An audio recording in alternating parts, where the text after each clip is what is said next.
সেই কবে থেকে জ্বলছি, জ্বলে জ্বলে নিভে গেছি বলে তুমি দেখতে পাওনি। সেই কবে থেকে দাঁড়িয়ে রয়েছি, দাঁড়িয়ে দাঁড়িয়ে বাতি স্তম্ভের মতো ভেঙে পড়েছি বলে তুমি লক্ষ্য করনি। সেই কবে থেকে ডাকছি, ডাকতে ডাকতে স্বরতন্ত্রী ছিঁড়ে বোবা হয়ে গেছি বলে তুমি শুনতে পাওনি।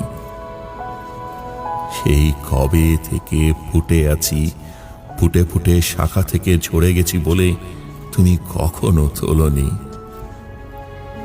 সেই কবে থেকে তাকিয়ে রয়েছি, তাকিয়ে তাকিয়ে অন্ধ হয়ে গেছি বলে একবারও তোমাকে দেখিনি।